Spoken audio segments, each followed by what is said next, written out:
When I got off that early morning flight, I didn't know my entire life had already been packed into boxes. There was this strange stillness in the air that morning, the kind of silence that follows you even when you try to shake it off. My return flight had been moved up a day early. A client meeting had been canceled, and instead of staying another night at the hotel, I figured I'd surprise my wife. We hadn't seen each other in a week. I thought she'd smile, maybe laugh at the sight of me standing in the doorway, suitcase in hand. I imagined her running into my arms like she used to when we first moved into that house. But reality doesn't always play out like the pictures we carry in our heads. The drive home from the airport was quiet. I remember noticing how the city still felt half asleep. Fog hanging low over the roads, the kind of soft light that makes everything look deceptively peaceful.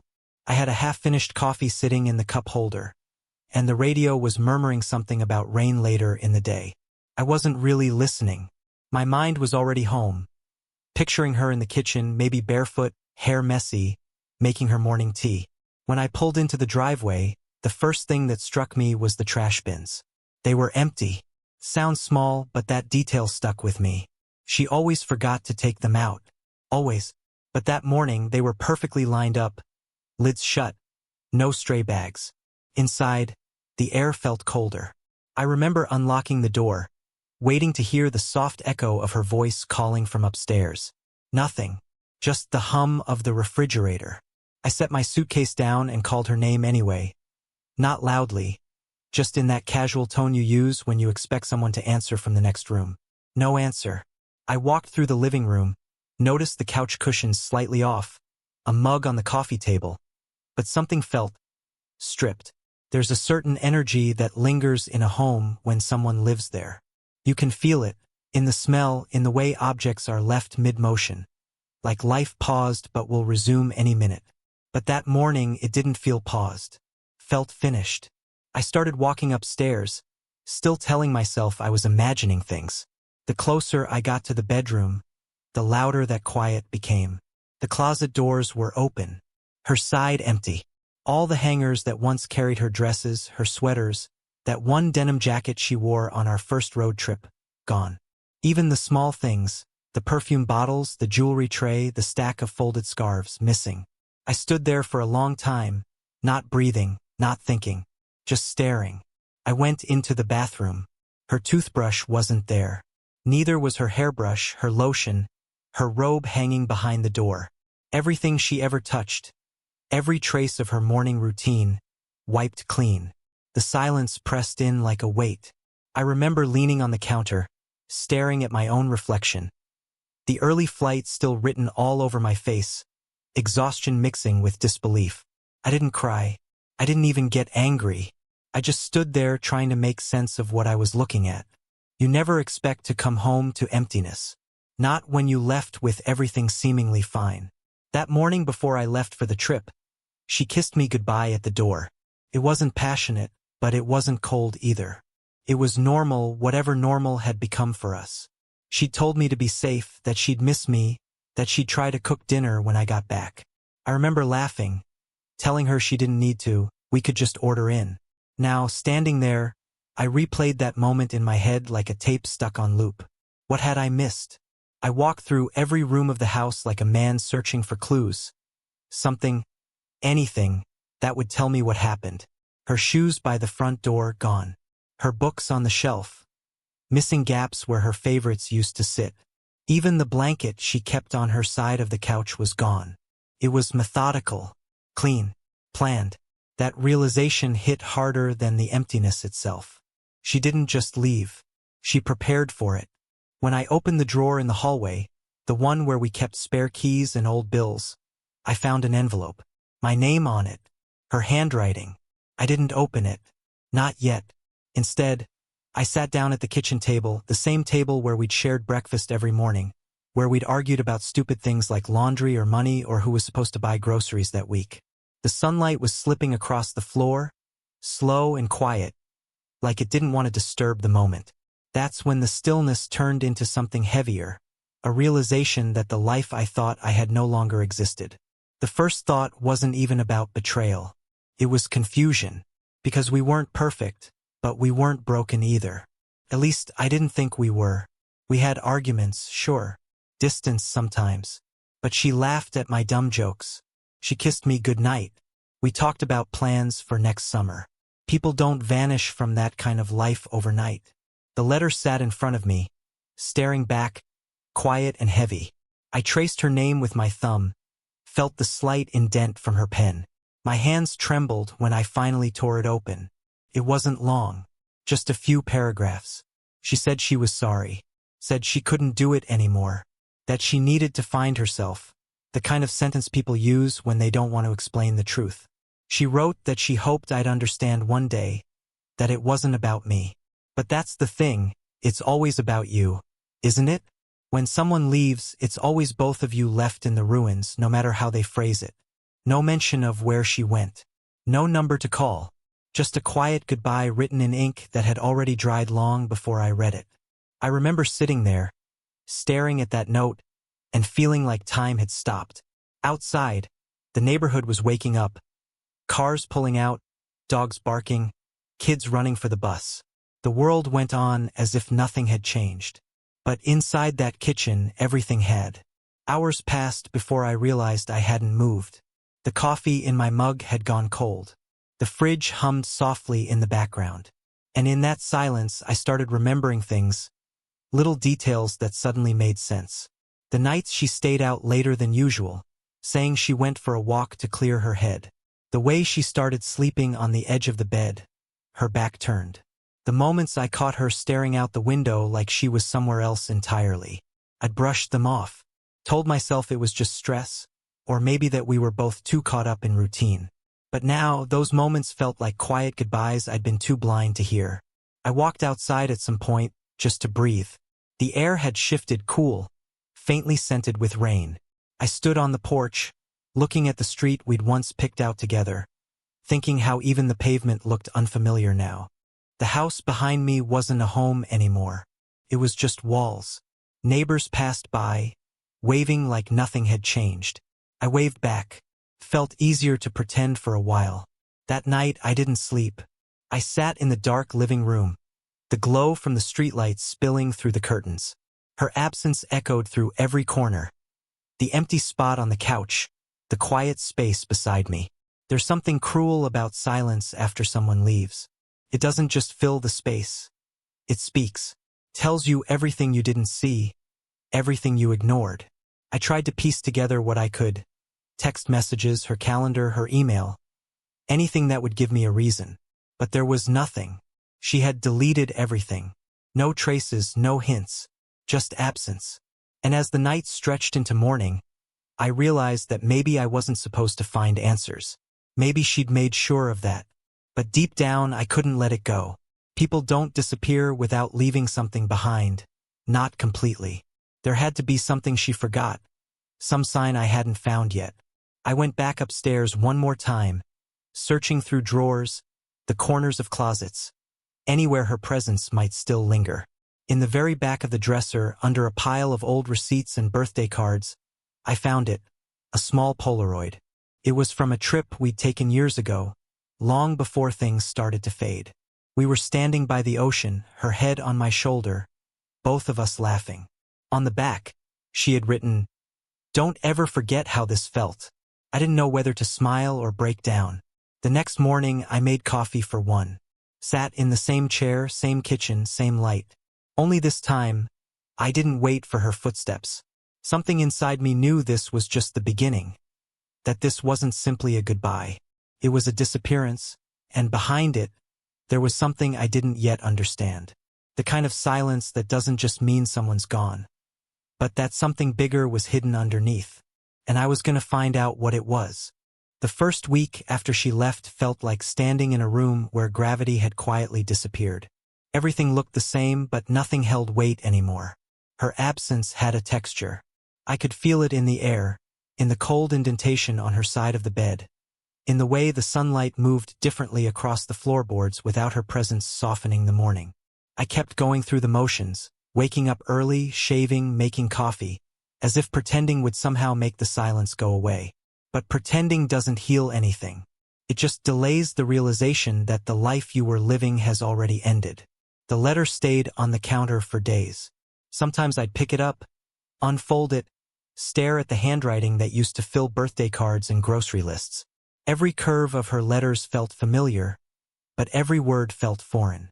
I read it again and again, hoping maybe the meaning would change. It never did. Still, I couldn't stop wondering. What did she mean by finding herself? Where did she go? Who helped her pack? People don't leave that quietly unless they've had practice in silence. By the third day, the house began to feel claustrophobic. Every creak in the floor sounded like footsteps that weren't coming. I started spending more time outside, taking long drives with no destination, sitting at the park where we used to go on Sundays. It was strange how even the trees and benches seemed to hold pieces of her memory. Once, I drove past the small cafe where we first met. She'd been working on her laptop in the corner, hair pulled back, completely lost in her own world. I'd asked if I could take the seat across from her because the place was full. She smiled, that same half-smile that always looked like she was holding back a secret. That moment had changed everything. Now, driving past, the windows of the cafe reflected the late afternoon light. Inside, new faces filled the seats. New stories were being written, and hours had simply faded into the past. It's strange how something that once felt permanent becomes a ghost you can see but never touch again. I told myself not to reach out to her friends, but curiosity has a way of gnawing at your resolve. I called one of them Emma, someone who'd known her for years. She sounded hesitant, her words careful, as if she already knew more than she wanted to say. She told me she hadn't heard from her either, said maybe my wife just needed space, that I should give her time. But there was something in her tone, a kind of uneasy sympathy, that made me think she wasn't telling the whole truth.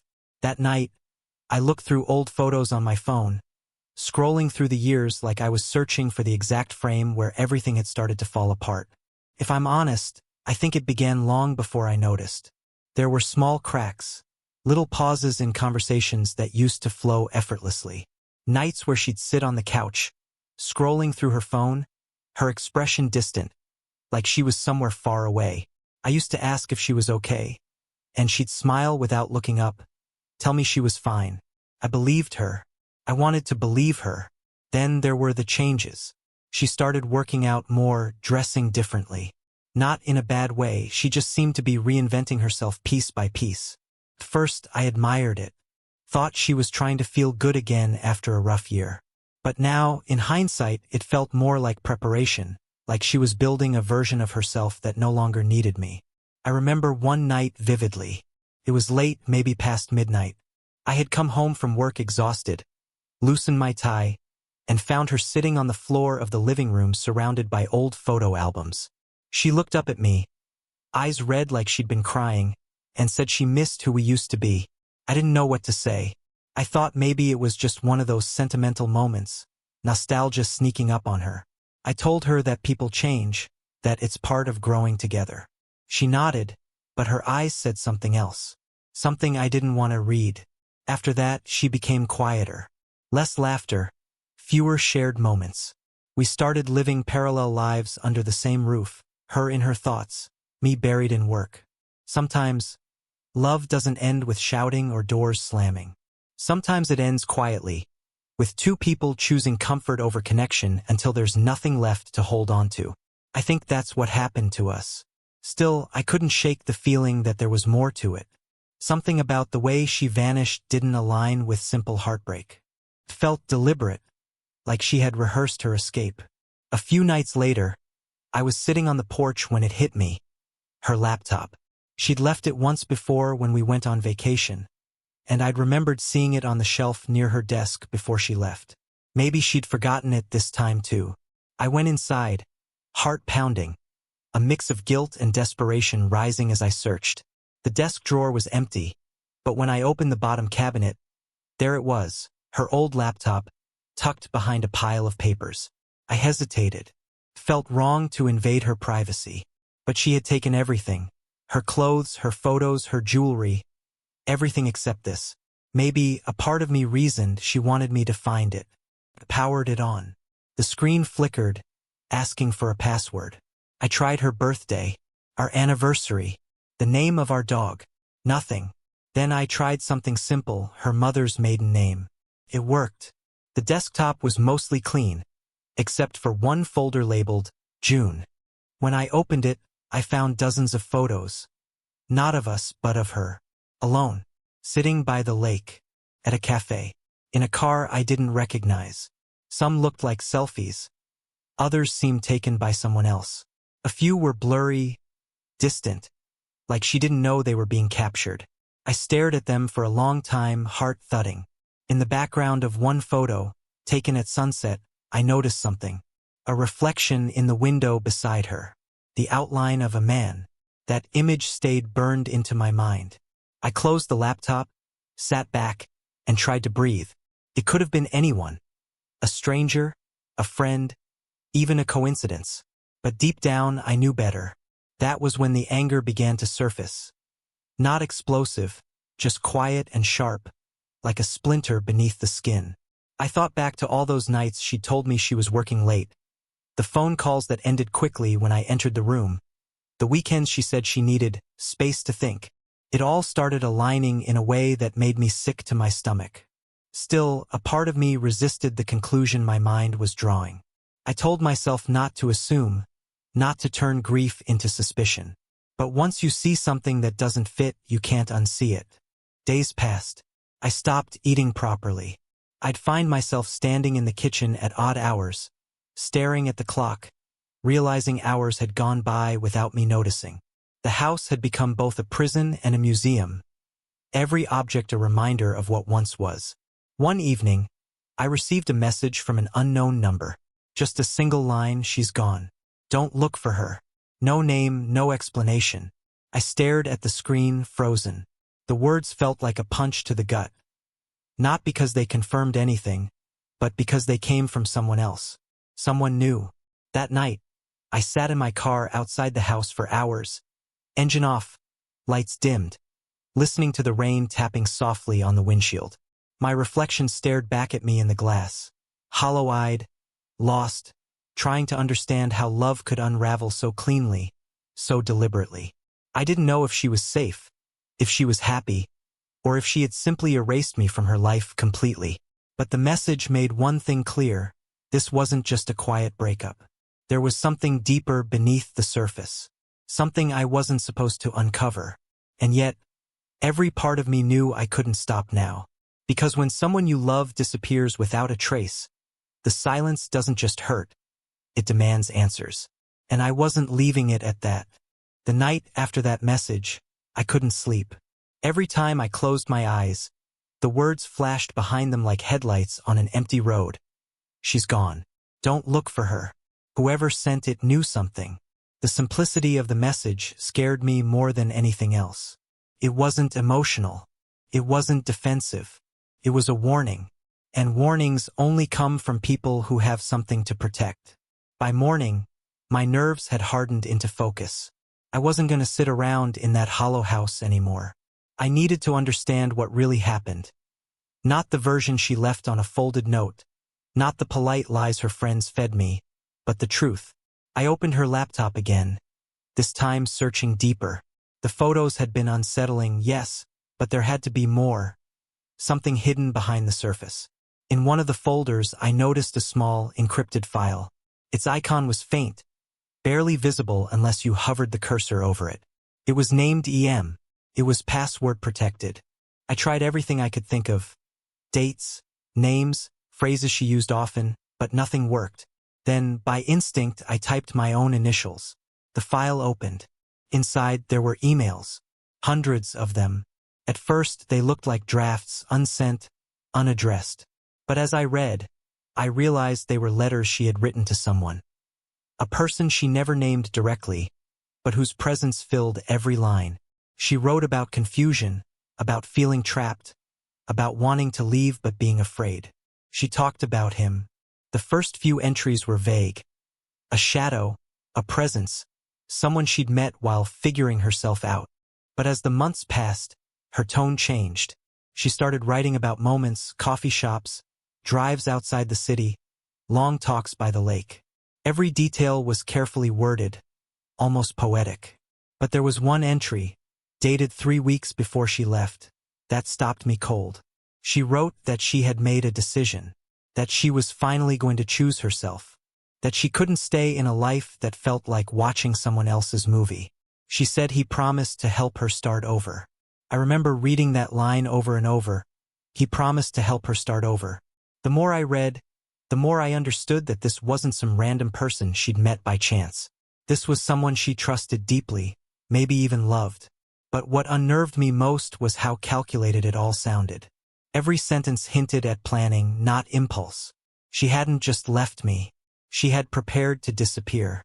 When I closed the file, my hands were shaking. I looked around the house. The empty frames, the missing clothes, and realized this wasn't the story of a marriage that fell apart. This was an erasure, and she hadn't done it alone. That afternoon, I decided to visit her workplace. I hadn't been there in months. She worked at a small design firm downtown, a quiet place with glass walls and modern furniture. When I walked in, the receptionist recognized me immediately but looked uneasy. She told me my wife had resigned 2 weeks earlier. No notice, no forwarding address. I asked if she'd come by to collect her things. The woman nodded, said she'd come with a man. Tall, dark jacket, drove a black car. That was all she remembered. I thanked her and left, my heart pounding like I just uncovered a piece of a puzzle that only made the picture darker. On the drive home, I noticed something strange. A car in my rearview mirror, following me too closely. Black sedan. Same kind the receptionist had described. I slowed down. It slowed too. I turned down a side street. Turned with me. After a few minutes, I pulled into a crowded gas station. The car drove past without stopping. Coincidence, maybe, but my gut said otherwise. When I got home, I went through her belongings again, searching for anything that might lead me to where she'd gone. In the back of one drawer, I found an old notebook, the leather-bound one she used to write in before she switched to her phone. The first few pages were filled with sketches and random thoughts, but near the end, I found something that made my blood run cold. An address, scribbled hastily. Out of town. It wasn't far, about an hour's drive into a quiet area near the lake we used to visit. The kind of place people go to start over. Or to hide. I sat there for a long time staring at that address. Every rational part of me told me to leave it alone. She had chosen to go. She had made her decision. But there was another part, the one that still remembered the way she used to look at me when everything felt right, that couldn't accept walking away without knowing the truth. The next morning, I drove out there. The road wound through pine trees and open fields, the sky hanging low with gray clouds. When I reached the address, I saw a small cabin tucked behind a gravel path. Curtains drawn. A car parked out front. A black sedan. The same one I'd seen in my mirror. I parked a distance away and sat there for a while, engine off, listening to the rain start to fall. My heart felt like it was trying to climb out of my chest. I wasn't sure what I would do if I saw her. I wasn't even sure if I wanted to. But then the door opened. She stepped out, wearing the same coat I'd bought her last winter. Her hair tied up, face calm, almost peaceful. And beside her a man followed, broad-shouldered, confident. He placed a hand on her back as they walked toward the car. That simple gesture, casual, protective, hit harder than any punch could have. I didn't move, didn't breathe. I just watched as they got into the car and drove off, heading down the road in the opposite direction. In that moment, every piece of denial inside me broke apart. There it was, the truth stripped bare. She hadn't been lost or confused. She hadn't needed time to find herself. She had found someone else. I don't know how long I sat there after they left. The rain turned heavier, blurring the windshield, washing away the last illusions I'd been clinging to. When I finally drove back home, the silence inside the house felt different. Not hollow, just final. The kind of quiet that comes after a storm when there's nothing left to salvage. I didn't tell anyone what I'd seen. Didn't confront her. Didn't send a message. Some truths don't need words. They just sit inside you, reshaping who you are without permission. That night, I poured myself a drink and sat on the floor in the living room. The photos on the wall stared back at me. Frozen smiles from another life. I thought about the years we'd built together, the laughter, the fights, the small rituals that had once defined us. And for the first time, I realized something cruel but necessary. Maybe she had been gone long before her things were. Maybe she'd been leaving in pieces, day by day, while I was too busy pretending everything was fine. The betrayal wasn't just in the act of her leaving. It was in the quiet months leading up to it, when she stopped sharing her world, and I didn't notice. Still, one question remained: who was the man? And more importantly, why did someone warn me not to look for her? Because if this was just about love, there would have been no reason for fear. The day after I saw her with him, the world didn't end. That surprised me. I woke up to the same gray light leaking through the blinds, the same sound of the fridge humming quietly in the kitchen. The world moved forward as if nothing had happened, as if I hadn't watched my wife walk out of someone else's home with another man's hand resting on her back. It's strange how reality doesn't shatter dramatically. It just settles, like dust after an explosion. For the first few hours, I just sat there, at the kitchen table, coffee untouched, hands clasped, staring into nothing. My mind replayed what I'd seen over and over. Her hair tied up the way she always did when she wanted comfort. The man's protective touch. The peace on her face. Not guilt, not fear, just quiet relief. I thought anger would come roaring in. I thought I'd want to scream, break things, call her, demand answers. But none of that happened. What came instead was a deep, unsettling calm. Maybe because I already knew the truth before I saw it. Maybe because some part of me had been mourning her long before she actually left. That kind of calm, the one born from heartbreak, isn't peace. It's emptiness disguised as strength. That morning I went for a drive. No music, no destination. The city blurred by like a memory I didn't belong to anymore. Every familiar street corner felt foreign now. Every stoplight a reminder of a life that had quietly expired. At one point, I pulled over near the lake, the same one from the photos, the same one from our early years. The water was still, gray, reflecting the overcast sky like a mirror of my own numbness. I sat on the bench where we used to sit, where she'd lean her head on my shoulder and talk about dreams. A little house, kids maybe, traveling someday. I could almost hear her laughter in the wind, fading before I could hold on to it. That's when it really sank in. I wasn't angry at her for loving someone else. I was angry at myself for not seeing it sooner, for letting routine become blindness, for mistaking silence for peace. I thought about sending her a message, not to confront her, not to beg, just to say that I'd seen her, that I understood. But then I realized she didn't owe me closure. She had already given it in the form of absence. And maybe I didn't owe her my reaction either. That became my quiet form of revenge. Not rage, not words, silence. I deleted her number that night. I removed her photos from my phone. I packed the few things she'd left behind. The old sweater, a few books, her hairpin on the bathroom counter, and placed them in a box. Not with bitterness, but with a strange gentleness. Like I was closing the final chapter of a story that had already written its ending. For a week, I stayed away from home, checked into a small motel near the edge of town. It wasn't much. Faded curtains, the faint smell of old wood and rain. But it was quiet, and in that quiet I started learning how to breathe again. Nights were the hardest. That's when the memories came, sharp, uninvited. Her voice echoing in my head. The way she'd fall asleep mid-conversation. The soft sound of her laughter against my chest. Memories that once comforted me now felt like ghosts haunting a house that no longer existed. I didn't fight them. I let them come. I let them pass. One night, I walked to the diner down the road. The waitress, a woman in her 50s, noticed I looked tired. She said nothing, just refilled my coffee, offered a small nod, and left me alone. That small act, that quiet understanding, reminded me how sometimes healing doesn't come from grand gestures. It comes from silence that doesn't demand an explanation. Over the next few days, something inside me began to shift. I started to see the truth not as a betrayal to avenge, but as a revelation to accept. She didn't destroy me. She just ended the illusion I was living in.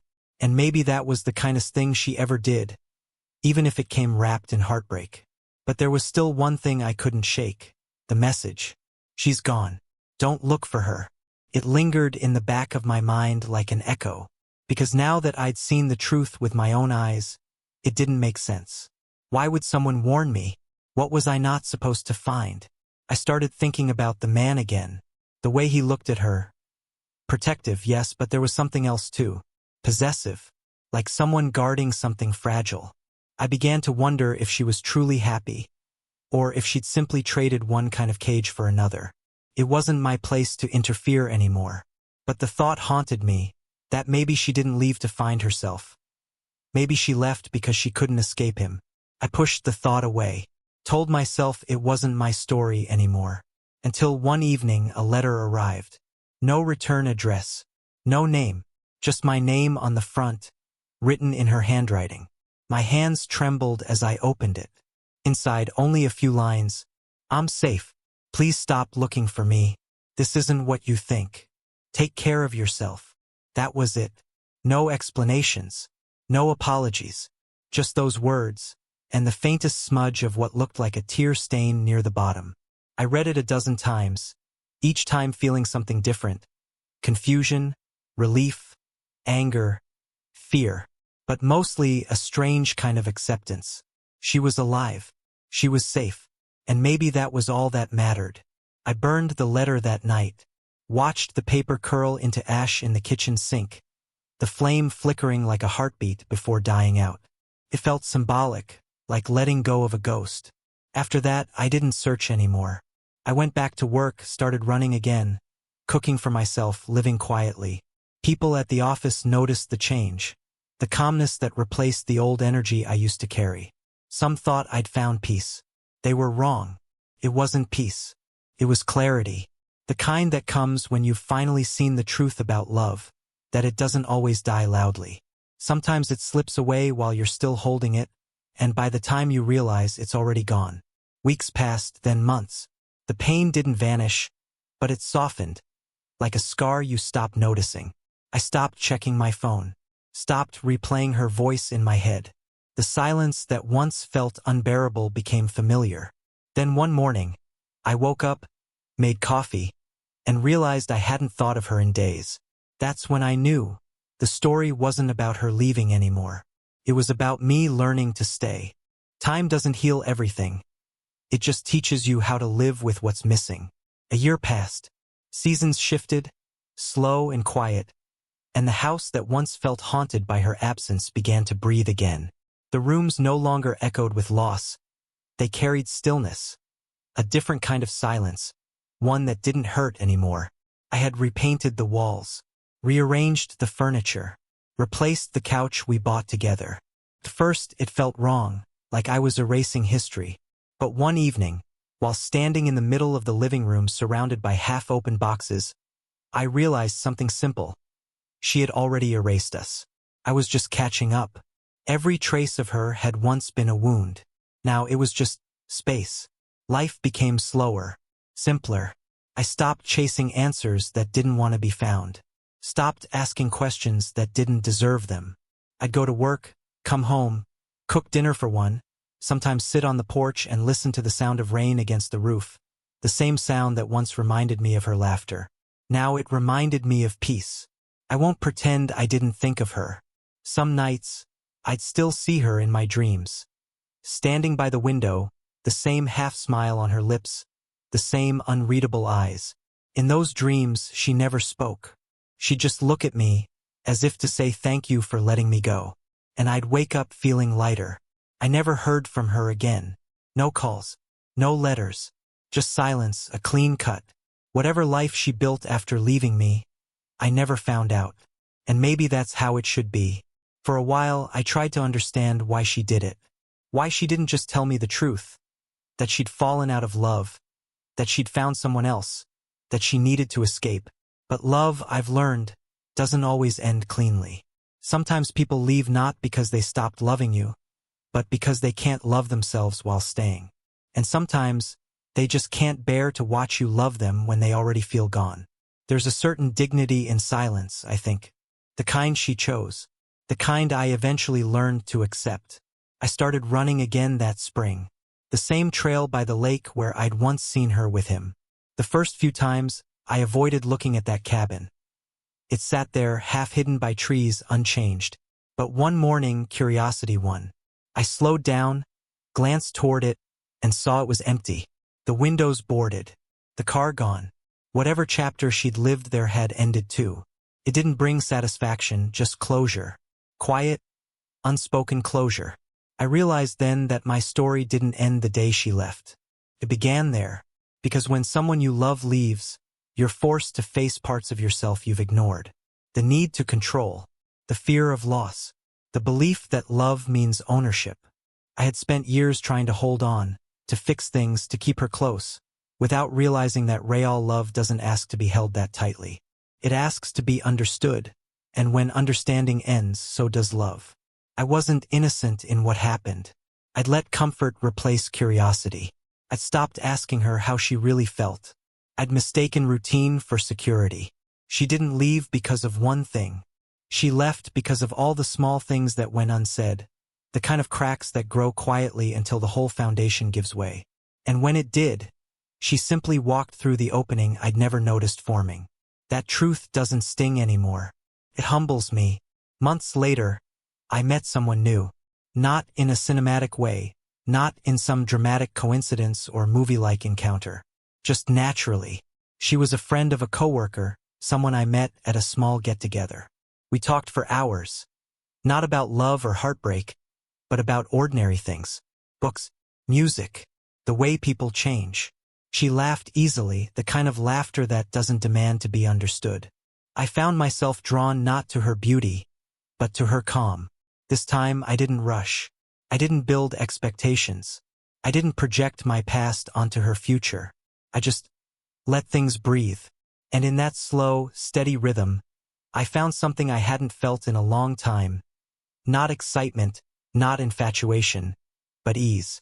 Because love, I realized, isn't about the fireworks. It's about the quiet moments that don't ask to be remembered. I still think about my ex sometimes. Not with anger, not even with sadness, but with a strange kind of gratitude. She was both the storm and the clearing sky. Without her leaving, I would have never learned what staying really means. Sometimes I drive out to the lake again, sit by the water as the sun sets, watch the ripples move across the surface. The reflection is never still, always shifting, changing, reforming. And I think that's what healing really is. Not forgetting, not moving on. Just learning to live with the reflection of what once was, without needing to reach into the water to hold it again. That's the part people don't tell you. Love doesn't always end in anger or closure. Sometimes it just fades quietly, and you realize the person who left didn't take your heart. They just gave you back the parts you'd stopped caring for. And in that silence, in that lonely kind of peace, you start rebuilding, not to replace what you lost, but to honor what survived. The pain, the lessons, the strength. I came home early from a business trip to find my wife's stuff gone. But it wasn't the end of my story. It was the beginning of finally finding myself. Sometimes, the loudest heartbreaks end in the quietest peace. And sometimes, silence is the only answer that tells the truth.